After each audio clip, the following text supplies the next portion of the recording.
ꯉꯁꯤꯗꯤ ꯋꯥꯛꯆꯤꯡ ꯊꯥꯒꯤ ꯔꯥꯁꯤ ꯑꯃꯨꯛ ꯈꯪꯃꯤꯟꯅꯔꯁꯤ 2025-26ꯒꯤ ꯑꯣꯏꯕ ꯑꯍꯥꯟꯕꯃꯛꯇꯗ ꯑꯩꯒꯤ ꯚ꯭ꯌꯨꯋꯔꯁ ꯃꯌꯥꯝꯕꯨ ꯑꯩꯅ ꯑꯩꯒꯤ ꯌꯨꯇ꯭ꯌꯨꯕ ꯆꯦꯅꯦꯜ ꯑꯁꯤꯗ ꯇꯔꯥꯝꯅ ꯑꯣꯛꯆꯔꯤ꯫ ꯑꯩꯒꯤ ꯚ꯭ꯌꯨꯋꯔꯁ ꯃꯌꯥꯝꯅ ꯑꯩꯒꯤ ꯌꯨꯇ꯭ꯌꯨꯕ ꯆꯦꯅꯦꯜ ꯑꯁꯤꯕꯨ ꯂꯥꯏꯛ, ꯁꯦꯌꯔ, ꯁꯕꯁꯀ꯭ꯔꯥꯏꯕ ꯇꯧꯕꯤꯗꯨꯅ ꯑꯩꯕꯨ ꯊꯧꯅꯥ ꯍꯥꯞꯀꯠꯄꯤꯕꯒꯤꯗꯃꯛ ꯃꯌꯥꯝꯕꯨ ꯑꯩꯅ ꯍꯟꯅ ꯍꯟꯅ ꯊꯥꯒꯠꯆꯔꯤ꯫ ꯑꯩꯅ ꯃꯌꯥꯝꯒꯤ ꯃꯐꯝꯗ ꯊꯝꯖꯔꯤꯕ ꯀꯌా ꯑꯁꯤꯗ ꯁꯣꯏꯈꯤꯕ, ꯂꯥꯟꯈꯤꯕ, ꯋꯥꯍꯩ ꯀꯥꯔꯟ ꯆꯠꯈꯤꯕ ꯀꯌా ꯌꯥꯎꯔꯕꯁꯨ ꯃꯌꯥꯝꯅ ꯃꯩꯇꯩ ꯃꯆꯥ ꯀꯪꯂꯩꯆꯥ ꯑꯃꯅꯤ ꯈꯜꯂꯒ ꯉꯥꯛꯄꯤꯌꯨ ꯍꯥꯏꯅ ꯑꯩꯅ ꯃꯌꯥꯝꯒꯤ ꯃꯐꯝꯗ ꯍꯟꯅ ꯍꯟꯅ ꯅꯣꯂꯨꯛꯅ ꯈꯨꯔꯨꯝꯖꯔꯤ꯫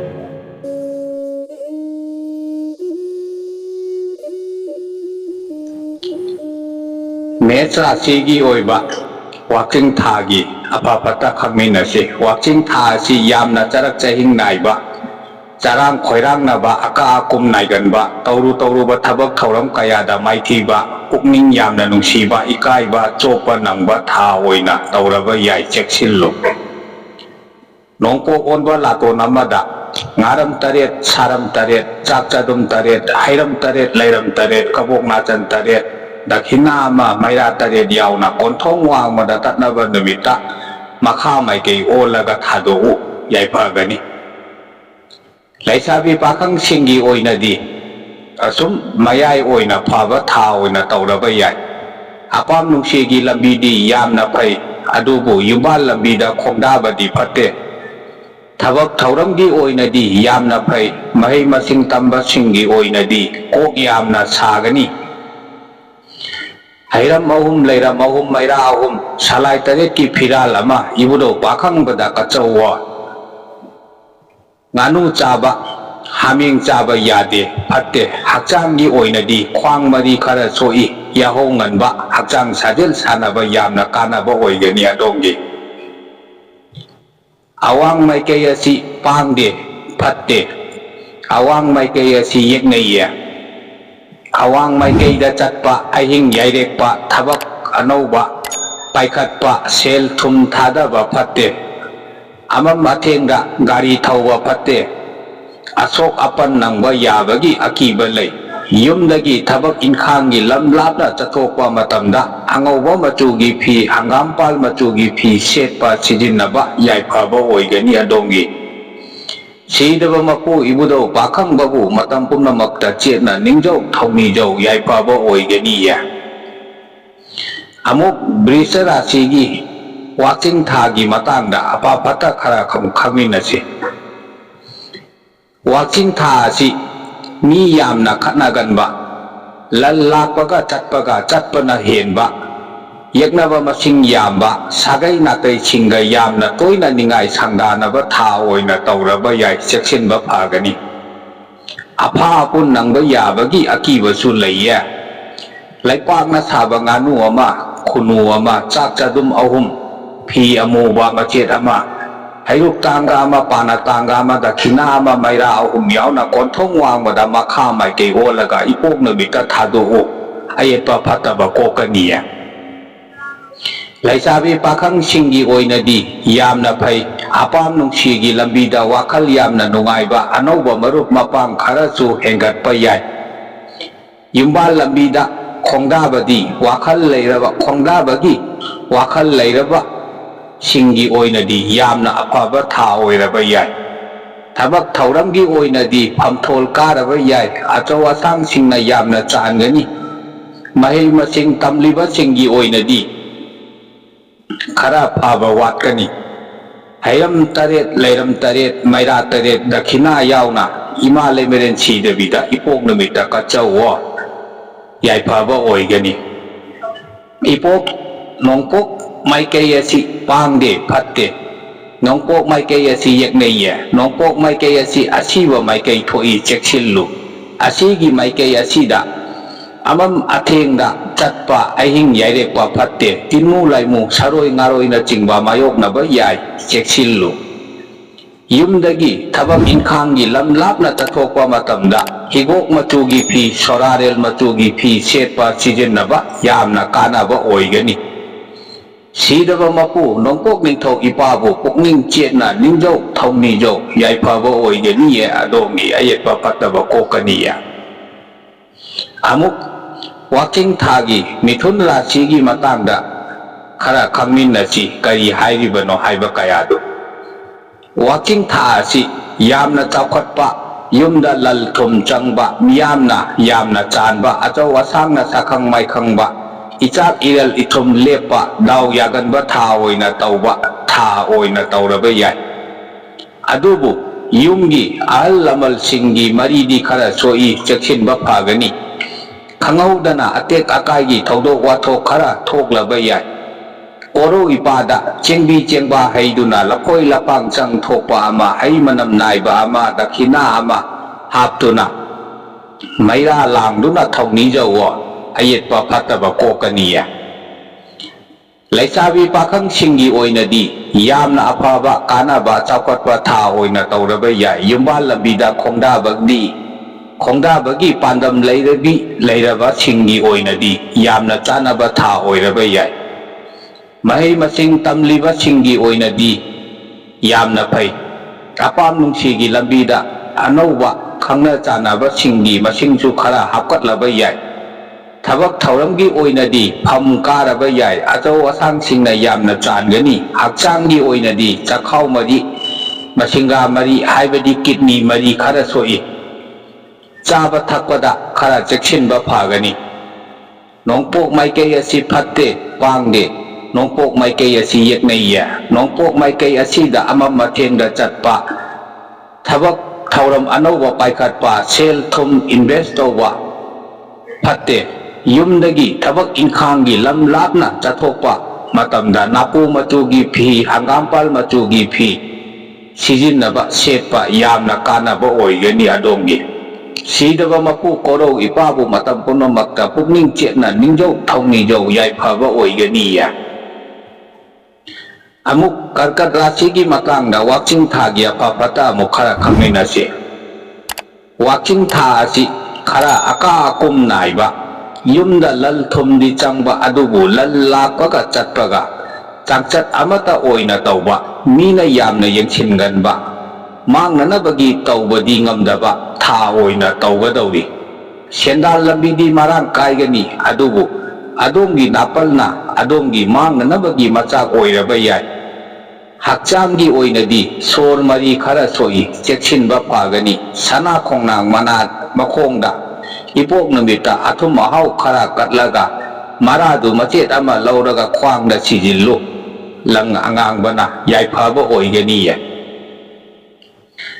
Laisabi pakhang singgi oinadi yamna phatte yeknaba masing yamgadawri yeknabana thakpa langda thuba yabagi akiba lei Nungsi nungondi lambida khudi khunan khara mayoknaraba yai cheksillu hakchanggi oinadi mit mari sor mari khara soi yahau nganna hauba hakchang sajel sanaba phagani lato namada cheng khara kabok aphaba khara leipak na saba nganu ma leimachu ahum dakhina ma maira ahum yauna konthong wangmada awang maikei olaga thadu yaifaba oigani phataba kokaniya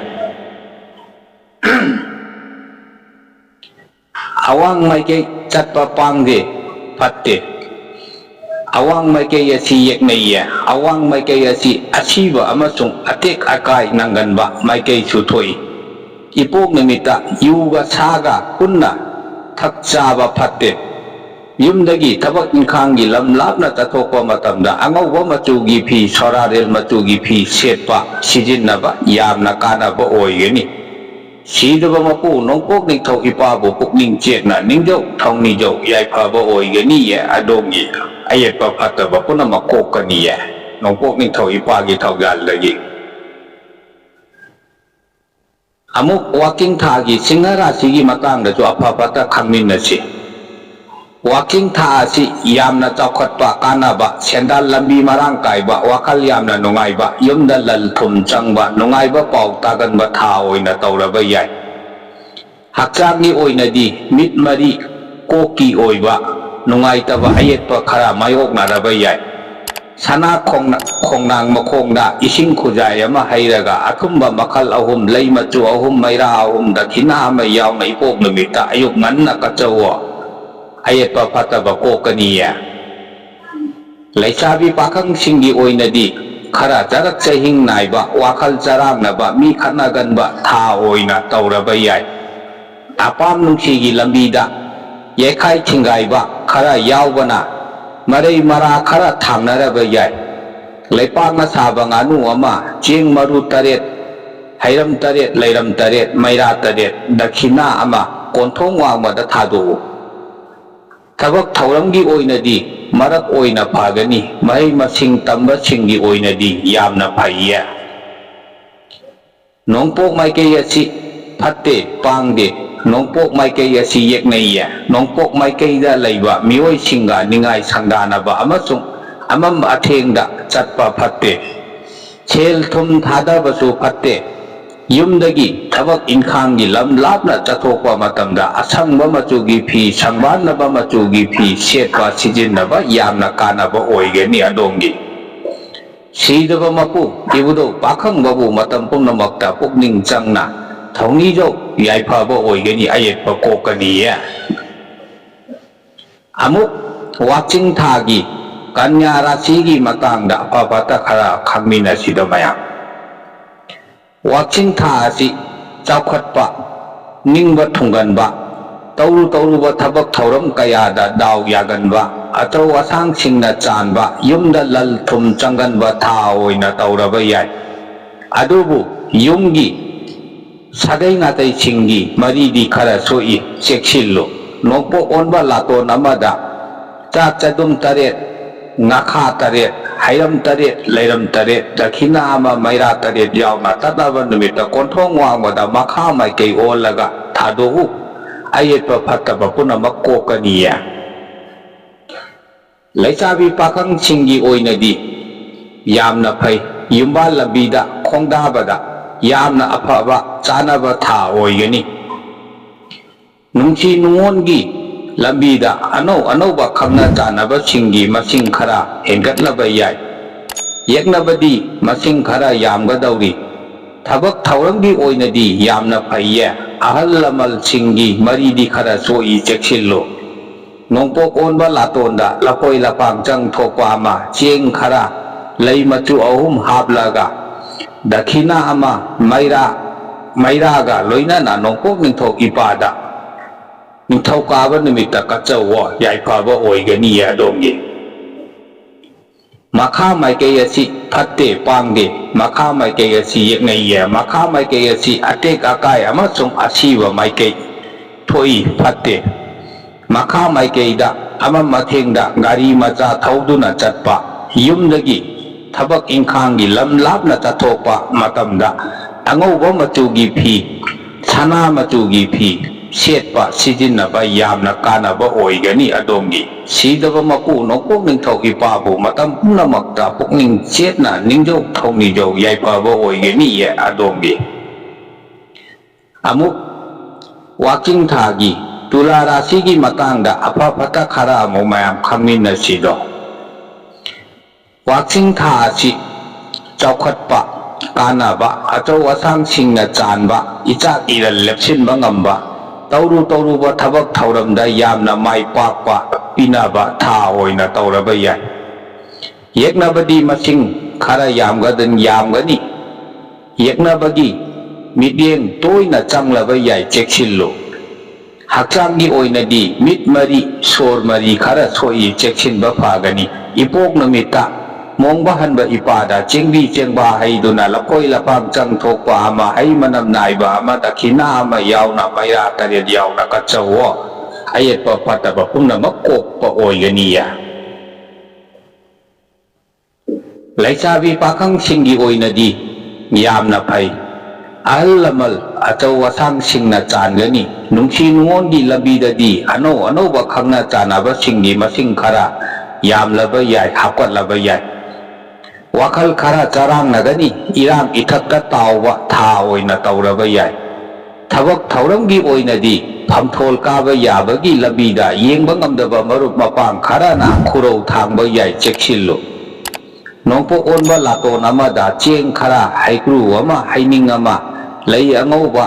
ꯗꯈꯤꯅꯥ ꯑꯃ ꯍꯥꯞꯂꯒ ꯃꯩꯔꯥ ꯑꯍꯨꯝꯒ ꯌꯥꯎꯅ ꯃꯣꯡꯕ ꯍꯟꯕ ꯏꯄꯥꯗ ꯀꯠꯆꯧꯋꯣ, ꯌꯥꯏꯐꯕ ꯑꯣꯏꯒꯅꯤ, ꯑꯌꯦꯠꯄ ꯐꯠꯇꯕ ꯄꯨꯝꯅꯃꯛ ꯀꯣꯛꯀꯅꯤꯌꯦ꯫ ꯃꯈꯥ ꯃꯥꯏꯀꯩ ꯑꯁꯤ ꯄꯥꯡꯗꯦ, ꯐꯠꯇꯦ꯫ ꯃꯈꯥ ꯃꯥꯏꯀꯩ ꯑꯁꯤ ꯌꯦꯛꯅꯩꯌꯦ꯫ ꯃꯈꯥ ꯃꯥꯏꯀꯩꯗ ꯑꯃꯝ ꯑꯊꯦꯡꯗ ꯆꯠꯄ, ꯃꯈꯥ ꯃꯥꯏꯀꯩꯗ ꯑꯅꯧꯕ ꯊꯕꯛ ꯊꯧꯔꯝ ꯄꯥꯏꯈꯠꯄ, ꯁꯦꯜ ꯊꯥꯗꯕ ꯐꯠꯇꯦ꯫ ꯌꯨꯝꯗꯒꯤ ꯊꯕꯛ ꯏꯟꯈꯥꯡꯒꯤ ꯂꯝ ꯂꯥꯞꯅ ꯆꯠꯊꯣꯛꯄ ꯃꯇꯝꯗ ꯑꯉꯧꯕ ꯃꯆꯨꯒꯤ ꯐꯤ, ꯍꯪꯒꯥꯝꯄꯥꯜ ꯃꯆꯨꯒꯤ ꯐꯤ ꯁꯦꯠꯄ ꯁꯤꯖꯤꯟꯅꯕ ꯑꯐꯕ ꯀꯥꯟꯅꯕ ꯑꯣꯏꯒꯅꯤ ꯑꯗꯣꯝꯒꯤ꯫ ꯁꯤꯗꯕ ꯃꯄꯨ ꯃꯣꯡꯕ ꯍꯟꯕ ꯏꯄꯥꯕꯨ ꯆꯦꯠꯅ ꯅꯤꯡꯖꯧ ꯊꯧꯅꯤꯖꯧ, ꯌꯥꯏꯐꯕ ꯑꯣꯏꯒꯅꯤꯌꯦ ꯑꯗꯣꯝꯒꯤ꯫ ꯑꯃꯨꯛ ꯋꯥꯛꯆꯤꯡ ꯊꯥꯒꯤ ꯕ꯭ꯔꯤꯁꯆꯤꯛ ꯔꯥశꯤꯒꯤ ꯃꯇꯥꯡꯗꯁꯨ ꯈꯔ ꯈꯪꯃꯤꯟꯅꯁꯤꯗꯣ ꯃꯌꯥꯝ꯫ ꯋꯥꯛꯆꯤꯡ ꯊꯥ ꯑꯁꯤ ꯑꯋꯥ ꯅꯨꯡꯉꯥꯏ ꯑꯅꯤ ꯌꯥꯅꯅ ꯆꯠꯄ ꯊꯥ ꯑꯣꯏꯅ ꯇꯧꯔꯕ ꯌꯥꯏ꯫ ꯁꯦꯟꯗꯥꯟ ꯂꯝꯕꯤꯗꯤ ꯃꯔꯥꯡ ꯀꯥꯏꯔꯕ ꯌꯥꯏ, ꯑꯗꯨꯕꯨ ꯏꯆꯥꯛ ꯏꯔꯜ ꯏꯊꯨꯝ ꯂꯦꯞꯁꯤꯟꯕꯗꯤ ꯈꯔ ꯋꯥꯅ ꯊꯣꯛꯂꯕ ꯌꯥꯏ꯫ ꯌꯨꯝꯗ ꯂꯜ ꯆꯪꯒꯅꯤ, ꯑꯗꯨꯕꯨ ꯂꯜ ꯆꯠꯅꯅꯕꯒꯤ ꯂꯝꯕꯤꯁꯨ ꯃꯔꯥꯡ ꯀꯥꯏꯔꯕ ꯌꯥꯏ, ꯆꯦꯛꯁꯤꯜꯂꯨ꯫ ꯁꯥꯒꯩ ꯅꯥꯇꯩꯁꯤꯡꯒ ꯈꯔ ꯅꯤꯡꯉꯥꯏ ꯁꯪꯗꯥꯅꯕꯁꯨ ꯌꯥꯏ꯫ ꯑꯆꯧ ꯑꯁꯥꯡꯁꯤꯡꯅꯗꯤ ꯆꯥꯟꯒꯅꯤ, ꯏꯄꯣꯛ ꯅꯨꯃꯤꯠꯇ ꯇꯨꯔꯦꯜꯒꯤ ꯏꯁꯤꯡꯗ ꯉꯥ ꯑꯍꯤꯡꯕ ꯑꯉꯧꯕ ꯃꯀꯨ ꯄꯥꯟꯕ ꯑꯃ ꯎꯁꯤꯟ ꯁꯤꯟꯗꯣꯛꯆꯧꯋꯣ, ꯑꯌꯦꯠꯄ ꯐꯠꯇꯕ ꯀꯣꯛꯀꯅꯤꯌꯦ ꯑꯗꯣꯝꯒꯤ꯫ ꯂꯩꯁꯥꯕꯤ ꯄꯥꯈꯪꯁꯤꯡꯒꯤ ꯑꯣꯏꯅꯗꯤ ꯌꯥꯝꯅ ꯐꯩꯌꯦ, ꯅꯤꯡꯕ ꯈꯨꯗꯤꯡ ꯊꯨꯡꯒꯟꯕ ꯊꯥ ꯑꯣꯏꯅ ꯇꯧꯔꯕ ꯌꯥꯏ꯫ ꯑꯄꯥꯝ ꯅꯨꯡꯁꯤ ꯂꯝꯕꯤꯗ ꯅꯨꯡꯁꯤ ꯄꯟꯊꯨꯡ ꯇꯥꯟꯕꯗ ꯌꯥꯝꯅ ꯆꯥꯟꯅꯕ ꯊꯥ ꯑꯣꯏꯒꯗꯧꯔꯤ꯫ ꯃꯍꯩ ꯃꯁꯤꯡ ꯇꯝꯕꯁꯤꯡꯒꯤꯁꯨ ꯌꯥꯝꯅ ꯑꯐꯕꯊꯥ ꯑꯣꯏꯅ ꯇꯧꯏ꯫ ꯊꯕꯛ ꯊꯧꯔꯝꯒꯤ ꯑꯣꯏꯅꯗꯤ ꯈꯔ ꯐꯕ ꯋꯥꯠꯂꯤ꯫ ꯏꯆꯤꯜ ꯏꯅꯥꯎꯁꯤꯡꯒꯤ ꯃꯔꯤꯁꯨ ꯈꯔ ꯁꯣꯛꯏ, ꯐꯠꯇꯦ꯫ ꯍꯩꯔꯝ ꯑꯍꯨꯝ, ꯂꯩꯔꯝ ꯑꯍꯨꯝ, ꯂꯥꯡꯇꯔꯩ ꯃꯇꯣꯟ ꯑꯍꯨꯝ, ꯗꯈꯤꯅꯥ ꯑꯃ, ꯃꯩꯔꯥ ꯑꯍꯨꯝ ꯌꯥꯎꯅ ꯏꯕꯨꯙꯧ ꯄꯥꯈꯪꯕꯗ ꯀꯠꯆꯧꯋꯣ, ꯑꯌꯦꯠꯄ ꯐꯠꯇꯕ ꯄꯨꯝꯅꯃꯛ ꯀꯣꯛꯄꯤꯒꯅꯤꯌꯦ꯫ ꯃꯈꯥ ꯃꯥꯏꯀꯩ ꯑꯁꯤ ꯄꯥꯡꯗꯦ, ꯐꯠꯇꯦ꯫ ꯃꯈꯥ ꯃꯥꯏꯀꯩ ꯑꯁꯤ ꯌꯦꯛꯅꯩꯌꯦ꯫ ꯃꯈꯥ ꯃꯥꯏꯀꯩ ꯑꯁꯤ ꯑꯇꯦꯛ ꯑꯀꯥꯏ ꯅꯪꯒꯟꯕ, ꯑꯅꯝ ꯑꯍꯥ, ꯇꯤꯟꯆꯨ ꯂꯥꯏꯆꯨ ꯃꯥꯏꯀꯩꯁꯨ ꯊꯣꯛꯏ, ꯆꯦꯛꯁꯤꯜꯂꯨ꯫ ꯃꯈꯥ ꯃꯥꯏꯀꯩꯗ ꯂꯩꯕ ꯃꯤꯑꯣꯏꯁꯤꯡꯒ ꯅꯤꯡꯉꯥꯏ ꯁꯪꯗꯥꯅꯕ ꯐꯠꯇꯦ꯫ ꯌꯨꯝꯗꯒꯤ ꯊꯕꯛ ꯏꯟꯈꯥꯡꯒꯤ ꯂꯝ ꯂꯥꯞꯅ ꯆꯠꯊꯣꯛꯄ ꯃꯇꯝꯗ ꯉꯥꯄꯨ ꯃꯆꯨꯒꯤ ꯐꯤ, ꯍꯪꯒꯥꯝꯄꯥꯜ ꯃꯆꯨꯒꯤ ꯐꯤ ꯁꯦꯠꯄ ꯁꯤꯖꯤꯟꯅꯕ ꯌꯥꯝꯅ ꯀꯥꯟꯅꯕ ꯑꯣꯏꯒꯅꯤ꯫ ꯁꯤꯗꯕ ꯃꯄꯨ ꯏꯕꯨꯙꯧ ꯄꯥꯈꯪꯕꯕꯨ ꯃꯇꯝ ꯄꯨꯝꯅꯃꯛꯇ ꯆꯦꯠꯅ ꯅꯤꯡꯖꯧ ꯊꯧꯅꯤꯖꯧ, ꯑꯌꯦꯠꯄ ꯐꯠꯇꯕ ꯀꯣꯛꯀꯅꯤ, ꯌꯥꯏꯐꯕ ꯑꯣꯏꯒꯅꯤꯌꯦ꯫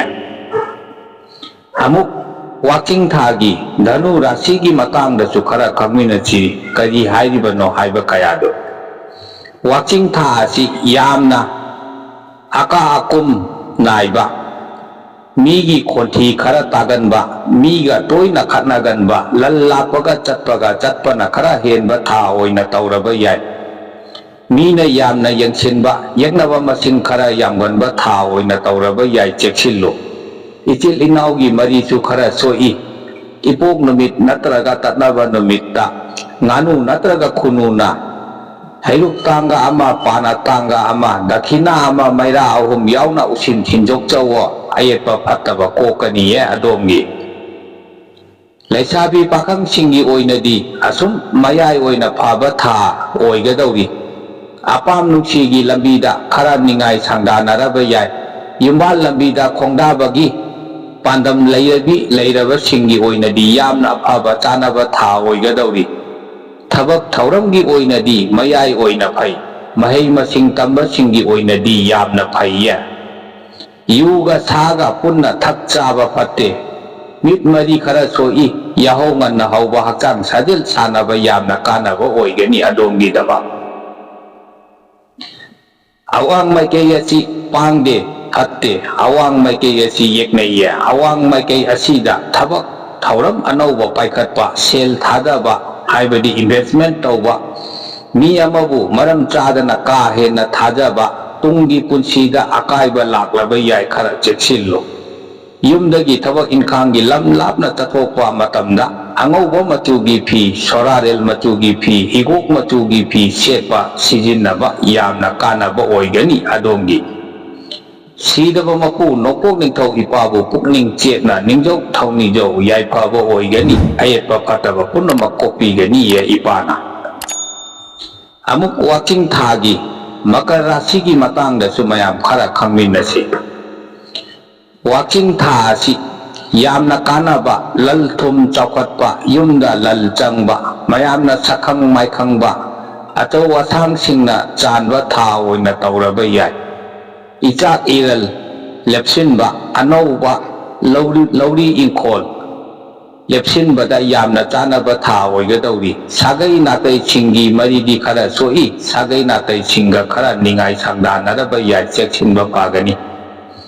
Ipok numita korok ipada lapoi lapang changthokpa malai machu ahum langthai maton ahum dakhina ama maira ahum yauna kachawo yaifaba oigani ayetpa phataba kokaniya. Laisabi pakhang singgi oinadi mayai oina phai apam nungsigi lambida khara ningai sangdanaraba yai. Tha asida yumbal lambida khongdarage haibadi Yungi ahal singi yathang ngakna khongdabana yaifaba oigani. Thabak thauramgi oinadi yamna phai hamthol anauba hapkatlaba yai mahai masing tamliba singi oinadi yamna phai. Hakchamgi oinadi kok mari khara soi hai ama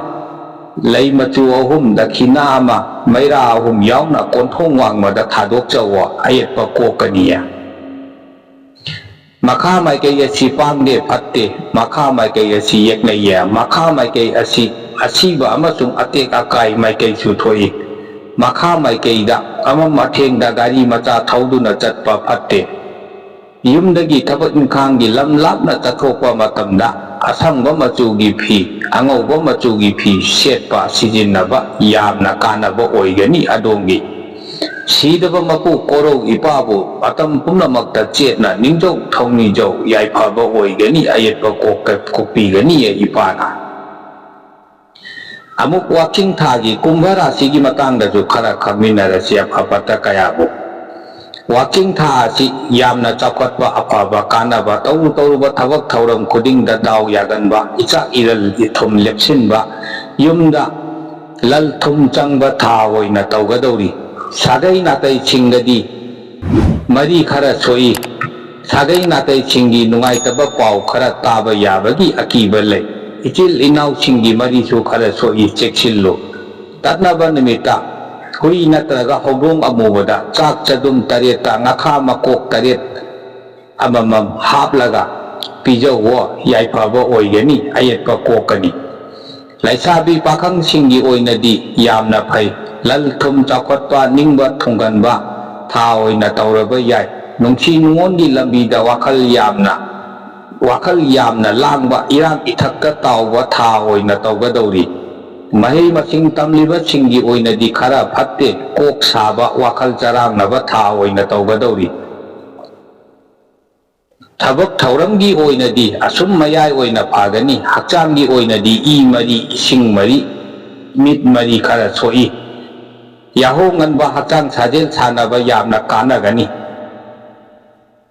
Nongpok maikei asi phatte nongpok maikei asi yeknaiye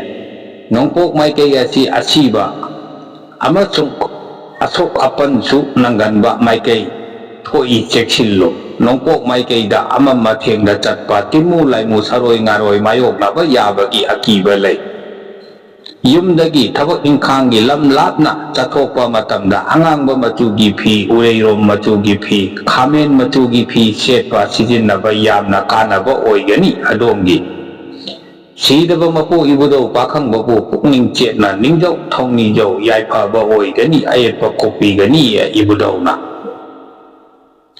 Amuk watching thagi mina rasigi matangdasu apapata kayado khara sadokna khangminasi mayam. Watching tha asi yamna charak chahing naiba mina yamna yangchinganba thabak thauram khudingda daw yadaba sagai natai chinga yamna toina ningai sagdanaganba tha oina tawgadawri khara cheksinlu. Kanagumba leikaigi mioi amada hekta mit uisillaga thajabagi hainabi adu khara thadokpana tunggi punsigi oina yaifaba oigani. ipok numita salai tariki pira lama lakoi lapang jang thokwa makwa mapumama pana mapumama dakhina ama maira tare diaw na ibudo pakang bada katok jawo ayetwa patra puna makopi ganiya laisabi pakang singi oinadi yamna phagadauri achau asang singna yamna changadauri sendal lambi marang kairaba yai nungsi nungongi oinadi khara ningai sangdanaraba yai tabak thauramgi oinadi yamna phai hai singna khara cheksinna hotnarabadi phamthol hapkatlu haiba laiye isagi aronba mingonda haidokpigano mahei masing tamliba singi oinadi khara phaba watli irang ithakta tauba yamna taudabana yaifaba oigani ipok numit khudingi korong ipada maira taret kachawa awang maikei asi pangde phatte awang maikei asi yeknaiye awang maikei asi achok apan amasung atek akaigi maikei su thoi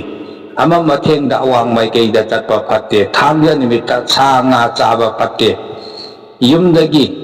tabak ingkhangi lam lapna tathokpa matamda napu machugi phi hangampal machugi phi setpa sijinnaba yamna kanaba oigani adongli sidaba mapu ibudo pakang babu chetna ningjo thongni jo yaipaba oigani ye ngasigi oinadi aigi video asi matang asida loisinjarage viewers mayam khwai pumnamakna aigi video singbu like amasung share aduga viewers mayamna aigi channel asi subscribe tawiyu asigumba khangbada yamna kanaraba mayam ama leidi atai aigi mathangi video do oina mayam amu khangminasi mayamna tawbirakpa comment khudingmakki paukhum matam chana hanjagani hayum sidaba mapu hong ku sidaba